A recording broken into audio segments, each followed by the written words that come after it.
अच्छी सवाल है। पहले के ज़माना में इस तरह से चंदा नहीं हुआ करता था। पहले बैतुल माल बनता था, अपने गांव इलाके और शहर के लोग अपना ज़कात और फितरा या जो भी है उसको सारे लोग इकट्ठा करके बैतुल माल कायम करते थे। उस बैतुल माल से जो है वो अपने इलाके में लोग खर्च करते थे। और 50-60 आज देख रहे हैं कि इतना तरह का मदरसा खुल गया है जो गलत है। दोस्तों नमस्कार, मैं हूं राजू राइन, आप देख रहे हैं भारत की आवाज़। अभी आपके सामने मौजूद हैं खगड़िया के मुस्लिम चेहरा में काफ़ी चर्चित हैं मोहम्मद शहाबुद्दीन जी, जो कि जदयू के पूर्व अल्पसंख्यक सेल के अध्यक्ष भी रहे हैं और वक्फ सेंट्रल कमेटी के जो है सेक्रेटरी भी हैं। लेकिन अभी चर्चा है वक्फ के बारे में। वक्फ के लिए संशोधन किया जा रहा है लगातार। जो है जो केंद्र सरकार है, जो नरेंद्र मोदी जी का जो नीति है वो अपने माध्यम से संशोधन करना चाहते हैं। आखिर संशोधन क्यों करना चाहते हैं? आखिर ये संपत्ति सरकार की है या मुसलमान की है? और अगर ये और दूसरी बात ये है कि वक्फ की संपत्ति जो है ये किस लिए, इससे किसको फ़ायदा हुआ अभी तक मुस्लिम समाज को, हम इस पर भी चर्चा करेंगे। तो सबसे पहले तो मैं सर को धन्यवाद देना चाहता हूं मेरे चैनल पे जुड़ने के लिए। सर आपको बहुत बहुत धन्यवाद है मेरे चैनल। आपका भी आभार राजू जी। हाँ, तो सर अब ये छोटा शॉर्ट में मैं पूछना चाहता हूँ कि ये जो वक्फ की संपत्ति है बहुत लोगों को मालूम नहीं है। मैं आपके माध्यम से संदेश देना चाहता हूँ और आप भी संदेश देना चाह रहे हैं कि ये वक्फ की संपत्ति किसका है। देखिए राजू जी, स्पष्ट है कि ये वक्फ की संपत्ति हमारे पूर्वजों के द्वारा संरक्षित रखने के लिए वो वक्फ की है। वक्फ का तो दो मीनिंग है, एक वक्फ अलल औलाद और एक है फी सबीलिल्लाह। वक्फ अलल औलाद में वैसे संपत्ति को जिसके उसी के खानदान के द्वारा मुतवल्ली रहेगा, लेकिन और एक है फी सबीलिल्लाह। लेकिन जो अभी आपसे मेरी जो बात हो रही थी कि ये जो वक्फ जिनके खानदान के लोग हैं मालिक बन के बैठ गए हैं, वो ही उस संपत्ति को का उपयोग कर रहे हैं, अतिक्रमण कर रहे हैं। अब जो है इसी सब को देखते हुए समय समय पर वक्फ एक्ट में बदलाव भी होता है, होना भी चाहिए। होता है। लेकिन जो अभी आप देख रहे हैं कि केंद्र के द्वारा जो वक्फ एक्ट में संशोधन किया जा रहा है तो वो गलत है, क्योंकि सरकार की मंशा ही गलत है। ये हमारा आपसी संपत्ति है, ये हमारी संपत्ति है और इसमें हमारे उलमाओं और हमारे जो भी अकाबीर हैं या जो भी वक्फ को देख रहे हैं, ये उनको नीति निर्धारण करने का अधिकार है कि वो क्या करेंगे, कैसे करेंगे। लेकिन आप हमारे संपत्ति में आप कहते हैं कि हम इसमें जो है किसी नॉन मुस्लिम को भी रखेंगे या फिर जिलाधिकारी को भी जो है इसमें जो है अधिकार दिया जाएगा। क्यों भाई? आपके पास अपनी संपत्ति है, मठ है, सारा चीज़ है। आप चले जाइए उड़ीसा की पूरी मस्जिद में आप घूम के देखिए, वहाँ कितना उनकी संपत्ति है, बल्कि उसमें बजाते लिखा है मुस्लिम नॉट अलाउड। ऐसे बहुत से भारतवर्ष में ऐसे मतलब साउथ में चले जाइए, हजारों हजार करोड़ों करोड़ के लोगों के पास है, मठ है और संपत्ति है। लेकिन भाई सबका अपना आस्था है, अपने हिसाब से अपना संस्था चला रहे हैं। हम भी उनके आस्था और संस्था का जो है दिल से मुबारकबाद देते हैं। उसमें मेरा भी आस्था है कि भाई उनका अपना आस्था है, उनका अपना चलने का तौर तरीका। हमारा अपना आस्था है, हमारी अपनी संपत्ति है, हमको अपने तौर तरीका से चलने दिया जाए। लेकिन जो विगत समय में जिस तरह से मुसलमानों और मुसलमानों के संपत्ति और उसके जो भी अधिकार है उस पर जो केंद्र सरकार के द्वारा जो प्रहार किया जा रहा है वो गलत है। आप चेंज कीजिए, उसमें ऐसा कीजिए जिसमें कि मुसलमानों के हित में हो और उसी एक्ट में बदलाव करते हुए एक कानून बनाते जाइए कि ताकि उसी के तहत हम लोग जो है। मोदी जी का तो ये भी नियत है कि ये संपत्ति जो है कुछ लोग, चंद लोग इसका मिसयूज कर रहे हैं, कहीं न कहीं मुसलमान के हितों में फ़ायदा नहीं हो रहा। तो इसमें तो साफ दिख रहा है कि मोदी जी कुछ करना चाहते हैं मुसलमानों के लिए। देखिए मोदी जी को भी हम धन्यवाद इसलिए देना चाहते हैं, अगर मोदी जी नहीं आते तो मुसलमान सोया ही रहता है। तो कोई जानता अभी तक, और हम इसलिए उनको धन्यवाद देते हैं कि कम से कम आके पूरे जो है मुसलमान और यहाँ के जो रहबर है उसको कुछ जगाने का काम किए। क्योंकि ये लोग जो है आज़ादी के बाद ये मतलब इनका तो मान लीजिए मुगल शासन से लेके आज तक खाओ पियो, एजुकेशन पे ध्यान नहीं है। जब संपत्ति जाने जा रहा है या संपत्ति पे जब नज़र सरकार की पड़ी है कि ये लोग जो है अतिक्रमण करके जो अपने ही यूज कर रहे हैं, तो वो एक सोचे हैं कि भाई जो मुसलमान के आम व्यक्ति, पासमानदा समाज के लोग, गरीब, विधवा और लोग है, उनके बीच में किस तरह से अवेयरनेस चलाए वेलफेयर का, उस पैसा से कैसे यूज कर कीजिए, ये अच्छी बात। लेकिन हमारे निजी मामला में किसी को मेंबर बाहरी लोगों को मत बनाइए। हम आपके इस एक्ट का, आपके सोच का धन्यवाद और स्वागत करते हैं, लेकिन आप इसके बीच में किसी को घुसा के देखिए डिस्टर्ब मत रास्ता कीजिए। रास्ता सर जो भी हो होता है, कभी कभी हम बेहतर चाहते हुए भी कुछ न कुछ इंसान है, गलती हो जाती है। वही गलती नरेंद्र मोदी जी से भी हुआ है, लेकिन उनका मनसा जैसा कि लग रहा है कि मुस्लिम समाज भी इनका समर्थन कर रहे हैं। बहुत लोग मोदी जी का धन्यवाद दे रहे हैं कि कम से कम हमको जानकारी तो हुआ कि संपत्ति जो है वक्फ की इतनी बड़ी प्रॉपर्टी है, लेकिन इससे हमको फ़ायदा नहीं है, हर साल उसको हम लोग देते हैं लेकिन लेते कुछ नहीं है। ये तो कम से कम चर्चा हो गया। देखिए, हम उनके नियत पे सवाल नहीं उठाएंगे, उनका नियत सही है, हाँ, लेकिन तरीका गलत है। तरीका गलत है। आज ये जिस हिसाब से लाए हैं बिल को, तो पहले तो इनको सोशल जस्टिस करना चाहिए। हर तंजीम से, लोगों से सर्वे करा के ला के उसके बाद मसौदा तैयार करके बिल लाइए। जब इतना, हालांकि वो इसके लिए तैयार भी हैं कि जब विरोध होने लगा तो वो मामला जेपीसी में डाल दिए हैं। अब उसमें जो सारे लोग हैं, सारे तंजीम के लोग, बड़े बड़े लोग, सब लोग अपनी राय दे रहे हैं, और राय के बाद जो मामला निकल के आएगा सही होगा। सही होगा। तो ये संपत्ति, ये वक्फ के बारे में मैं चर्चा कर रहा हूँ कि सर ये इनकम स्रोत आपका बहुत बड़ा है, आप सेक्रेटरी हैं वक्फ के, तो ये जो इनकम है इससे किसको फ़ायदा होता है? अभी तक बताइए, किसको किसको फ़ायदा होता देखिए, जितना राजस्व जाना चाहिए वो नहीं जा रहा है, क्योंकि हम बार बार आपको कह रहे हैं कि हमारे संपत्ति को लोग अतिक्रमित किए हुए हैं और मुतवल्ली बने हुए, उनका टाइम भी समाप्त है, और जिस स्थिति से जाना चाहिए ऐसा नहीं है। हम आपको बार बार बोल रहे हैं कि मात्र 25% ही जा रहा होगा, बाकी सारा इसी जगह जो है लोग अतिक्रमित करके उस शेष राशि को यूज कर रहे हैं। अभी चले आइए हमारे खगड़िया में जामा मस्जिद 1466, उसका हर साल जो है शेष राशि अच्छा से जा रहा है। हमारा 2150 इमारा और कब्रिस्तान की कमेटी है, वो हर साल जो है राशि भेज रहे हैं। ऐसा नहीं, हमारा 2150 से कुछ लोगों को मदद भी किया गया है, लेकिन अब हम लोग प्रचार प्रसार के साथ करेंगे।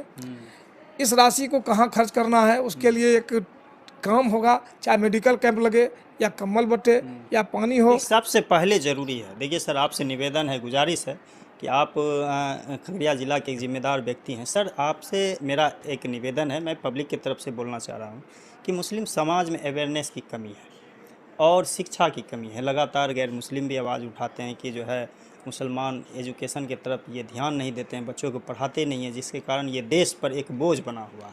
तो ये इस पर आप क्या देखिए, सबसे बड़ी बात है कि हमारे यहाँ कुरान में सबसे पहले इकरा इसमें रब्बे के आया था कि भाई पढ़ो, इकरा में पढ़ो।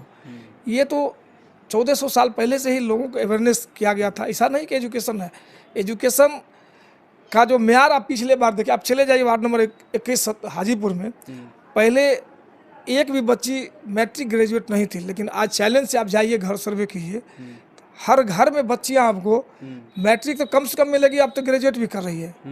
तो ऐसा नहीं कि हाँ, लड़कों में इसका जो है घटा हुआ है, चूँकि लोग बड़ा हुए या तो मोटर गैरेज में भेज दिए, मैकेनिक बना दिए, गैरेज मिस्त्री बना दिए, या बेचने के लिए दुकान कर दिए।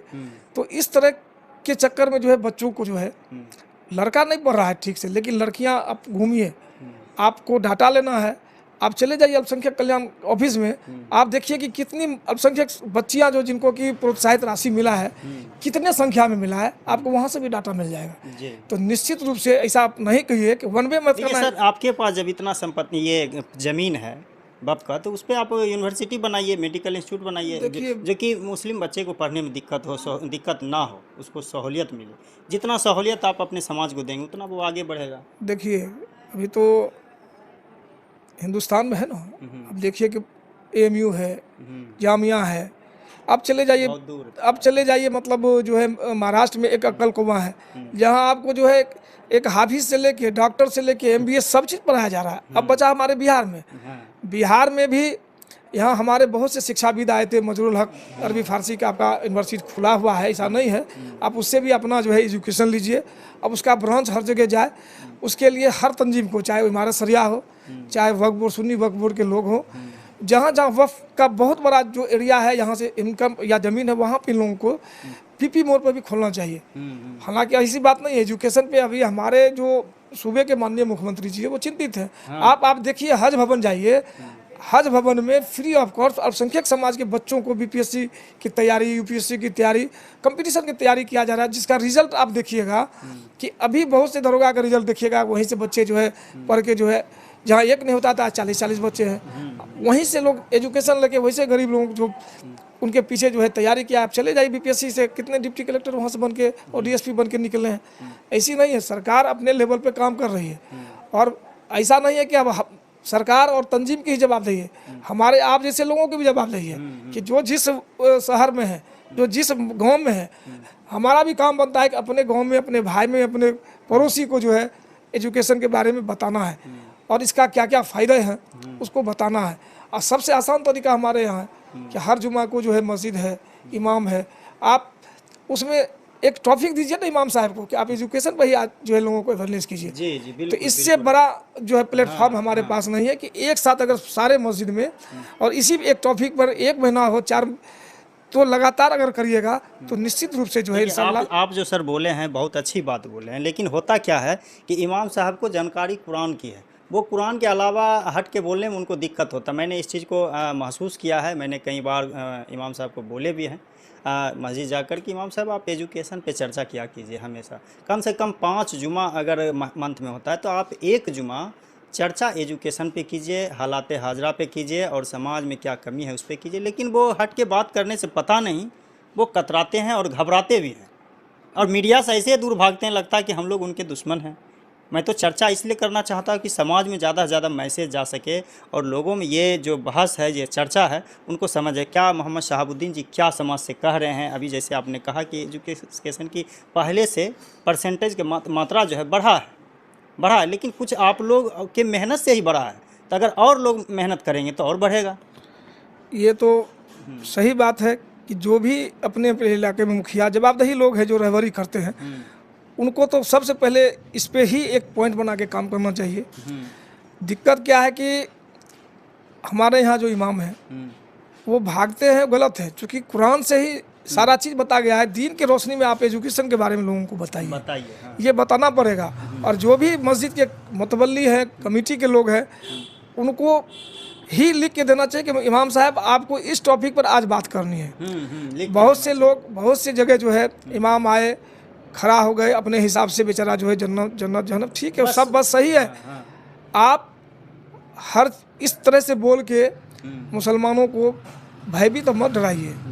जिस दिन हम शिक्षित हो जाएंगे, हराम हलाल की तमीज़ हमको हो जाएगा, अल्लाह को समझ लेंगे, जन्नत और जहन्नम को समझ लेंगे। जब हम शिक्षित ही नहीं होंगे, आप कुछ भी बोलते जाइएगा, वो हमारे सर से ऊपर जाएगा। तो ये जवाबदेही तमाम ज़िले में, तमाम पंचायतों में जहाँ जहाँ मस्जिद है, वहाँ के मुतवल्ली की जवाबदेही है कि आप इमाम को समझाइए कि इमाम साहब आपको इस पे बात करना है। आपसे तो बड़ा कोई जिम्मेवार है नहीं, आप कह सकते नहीं, हम करते हैं ना। इस तरह का मीटिंग होना चाहिए कि जो है ना आप एक फिक्स कर दिया जाए कि आप जो है ना 5 जुमा में 1 जुमा जो है ना आप एजुकेशन पर ही बात कीजिए। नहीं, हम तो इसका चर्चा लगातार अभी कर भी रहे हैं। अब इस्लामपुर के इमाम साहब भी लगातार इस पे मेहनत कर रहे हैं, हमारे जमा मस्जिद के इमाम साहब भी। यहाँ अब है क्या कि देखिए, हम आपका जो बैकग्राउंड है ना, हम लोग संघर्ष करके ऊपर आए हैं, ठीक है। तो बहुत से जो बड़े लोग हैं जिनके घर में हाथी था, सिक्कर नहीं है, वो हमारी आपके इस कामयाबी को पचा नहीं पाते हैं। जिसका नतीजा है कि यदि हम जी हमारे समाज के जो लोग हैं, और जब वहाँ इस बात को करने जाइएगा तो वो लोग कहेगा कि यही जो है काबिल बनता है। तो भैया आपसे गुजारिश है कि आप काबिल बनो, आप मेहनत करो। आप जो है अलीगढ़ यूनिवर्सिटी के जो फाउंडर है सर सैयद साहब के जीवनी से प्रेरित लो, और आप भी हर गांव में एक टोला में सर सैयद बनने का जो है कहानी रचिए। अभी हम देखिए, हम अपने इलाके में जो भी हमसे एजुकेशन पे पढ़ता है, हम तो कोशिश करते हैं कि ये मामला जब ख़त्म होगा तो एक अलग से यहाँ शहर में कोई ट्यूशन हो, जो एक कंपटीशन से लेके उर्दू अरबिक से लेके एक बच्चों के बीच में एक अलग से 2 घंटा 4 घंटा का कोचिंग सेंटर हो, जिसका खर्च जो है जो वक्फ बोर्ड जो यहाँ है उससे हम लोग कोशिश करेंगे कि उसकी आय से जो है लोगों को। तो ये हमारे है, मैनिफेस्टो में है, दिमाग में है। लेकिन है क्या कि आप ही खूब कुतुबपुर से आते हैं, आप ही प्रयास करते हैं तो आपको अपने समाज से बहुत सा चीज़ सुनना पड़ता होगा, बहुत सारा चीज़। तो ये हर जगह है, ये बदलाव धीरे धीरे होगा। एक बार आप ब्रेक लीजिएगा तो ट्रेन का कपलिंग टूट जाएगा, उसको धीरे धीरे चलने दीजिए और देखते जाइए कि हमारा क्या इम्प्लीमेंट हुआ है। वैसे बच्चों जो पढ़ने मेधावी बच्चे लोग हैं जो अच्छा करते भी हैं, तो एक सम्मान समारोह भी हमारे यहाँ जिला स्तर से हमारे अपने लोगों के बीच से होना चाहिए और मनोबल बढ़ाने के लिए काम होना चाहिए और स्वस्थ होने के लिए खेलना भी जरूरी है। अब जब स्वस्थ होइएगा, खेलिएगा, तो आपका मानसिक विकास भी होगा, मानसिक विकास होगा तो आपको पढ़ने में भी अच्छा सर, मन लगेगा। एक अंतिम सवाल है मदरसा पर। आज वीडियो ज़्यादा बड़ा हो रहा है, 16 मिनट हो चुका है, लेकिन फिर भी मैं आज कम से कम 20 से 25 मिनट का वीडियो बनाऊंगा और मेरी वीडियो को ज़्यादातर लगभग लोग देखते भी हैं, मुस्लिम में भी, और मैं टॉपिक भी बनाता हूं अलग अलग करके ताकि लोग को समझ आए कि ये किस टॉपिक पे बात हो रही है। तो सर, एक मदरसा पे चर्चा है कि मदरसा में चंदा तो लेते हैं, मैं उस पर आरोप नहीं लगाता हूं, लेकिन 50 बच्चे हैं उस मदरसे में, लेकिन दुनिया भर सभी जगह जाके वो चंदा करते, लेकिन उसमें जो एजुकेशन जो हासिल होना चाहिए नहीं मिलता है। मैं रिपोर्टर हूँ, प्रेस में काम करता हूँ। मैं कई बार मदरसा में जाने का गया और मैं उस बच्चे से मिलने का प्रयास किया, लेकिन मुझे मिलने से मना कर दिया गया। नहीं, देखिए, तो मुझे कहीं न कहीं शक ये होता है कि आपके अंदर कमी है जिसके कारण आप दुनिया को दिखाना नहीं चाहते। ये बहुत बड़ी सवाल है और अच्छी सवाल है। पहले के ज़माना में इस तरह से चंदा नहीं हुआ करता था। पहले बैतुल माल बनता था, अपने गांव इलाके और शहर के लोग अपना ज़कात और फितरा या जो भी है उसको सारे लोग इकट्ठा करके बैतुल माल कायम करते थे। उस बैतुल माल से जो है वो अपने इलाके में लोग खर्च करते थे। और 50-60 आज देख रहे हैं कि इतना तरह का मदरसा खुल गया है जो गलत है। वैसे मदरसा को मदद कीजिए जहाँ पे 150, 200, 250 बच्चे हों, जिसका इंफ्रास्ट्रक्चर हो, जो दीनी तालीम से लेके दुनियावी तालीम दे रहे हों, जहाँ पे कंपटीशन की तैयारी चल रहा, वैसे मतलब जो है संस्था को मदद कीजिए। उसमें जैसे आपके खानका मुंगेर है और बहुत से मदरसा आप घूमिएगा जहाँ पे लोग जो है ये, अब जैसे खानका मुंगेर में आप देखते होंगे कि आप पहले ऐसा नहीं होता था, लेकिन मौलाना वली रहमानी साहब के पहल से जो है आप देखते हैं कि कितना IIT का तैयारी हो रहा है, कि 30 जो तैयारी करा रहे हैं जी मेंस का जो है G30 करके, उसमें रहमानी फाउंडेशन की तरफ से जो है तैयारी किया जा रहा है और कंप्यूटर की शिक्षा दी जा रही है। तो हमारा है कि इसी तरह का मतलब मदरसा हो। अगर 100 ही बच्चा है, लेकिन आप इस तरह का इंफ्रास्ट्रक्चर तैयार कीजिए।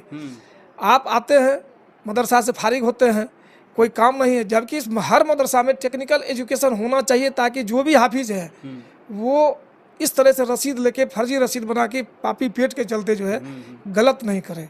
उनको तो मतलब करना पड़ेगा कि वैसे जो जहाँ जहाँ मदरसा चल रहा है उनको टेक्निकल एजुकेशन दीजिए, मोबाइल सिखाइए, गाड़ी रिपेयरिंग का काम सिखाइए, उसके साथ साथ जो है हिफ्ज कराइए, दीनी तालीम दीजिए, तब वो जो है बोनाफाइड होकर निकलेगा। आप एक ही तरफ से एक ही चीज़ पढ़ाइएगा तो क्या करेंगे। तो एक सवाल है कि जैसे मैंने गया या आपसे मैं पूछना चाहता हूँ कि अगर 50 बच्चा उस मदरसा में पढ़ रहा है तो उसका खर्च कितना होना चाहिए? तो मंथ में माना जाए कि 50,000 रुपया बहुत हो गया। 50,000 रुपया खर्च हुआ, 50 बच्चा अगर एक मदरसा में है तो खर्च 50,000 माना जाएगा, लेकिन गार्जियन तरफ से भी पर मंथ 500 या 1,000 रुपया लेते हैं और उसके बाद पूरे हर जगह ज़िला या स्टेट हर जगह चंदा करते हैं। इस पर ये बहुत बड़ा एक ऐसा लगता है कि स्कैम है। बिल्कुल स्कैम है। अभी आपको दिखाते हैं, किसी चंदा के चक्कर में 21,000 रुपया का मेरा स्कैम हो गया। आज इस तरह का स्कैम चल रहा है कि हमारे जैसे लोग भी ठगा गए। बताइए आप। और जी, और इसी के लिए उस दिन से और हमारा दिमाग जो है गर्म रहता है लोगों को अवेयरनेस करने के लिए। अब हर मस्जिद में हम लोग बताएंगे कि कभी भी किसी को, किसी मदरसा हो, कोई भी मस्जिद ढलाई हो, कहीं का लोग हो, अगर बोले कि हम ये हैं, आपके जानने वाले हैं राजू जी, ये नंबर है, यहाँ ढलाई है या मदरसा में बोरिंग करा, कतई नहीं करना है। हर आदमी अपने अपने इलाके में ज़्यादा से ज़्यादा इमदाद कीजिए। इलाके के मदरसा जो भी, जैसे मलिया है, जो आपके जानकारी में है, जो हमारे जानकारी में है, आप चले जाइए मलिया में मदरसा, बच्चे का ठीक ठाक एजुकेशन चल रहा है। चले आइए सबलपुर मदरसा में। अभी क्या एक धंधा हो गया है, अब 50-20 बच्चे लिए किसी गांव में गए, एक मदरसा का बोर्ड लगाए और बैठे, और बच्चा का क्या है, बच्चा का सोना क्या है, बच्चा का क्या परेशानी है, और वहाँ पे करके उसके बाद मेन है उसके आड़ में चंदा करना। अब चले जाइए सिमरी बख्तियारपुर में आपको कई मदरसा आपको मिलेगा कि जो मुदर्रिस जो चलाते हैं उसके बच्चे पटना में पढ़ रहे हैं, और जो गरीब के बच्चे को ठीक से जो है तो ये उनके नाम पे ये लोग चंदा वसूली करते। तो बिना तहकीकात किए, बिना जाने, मदरसा का बिना स्टेटस जाने एकदम किसी को चंदा मत दीजिए, ये स्कैम हो रहा है। चलिए, बहुत बहुत धन्यवाद।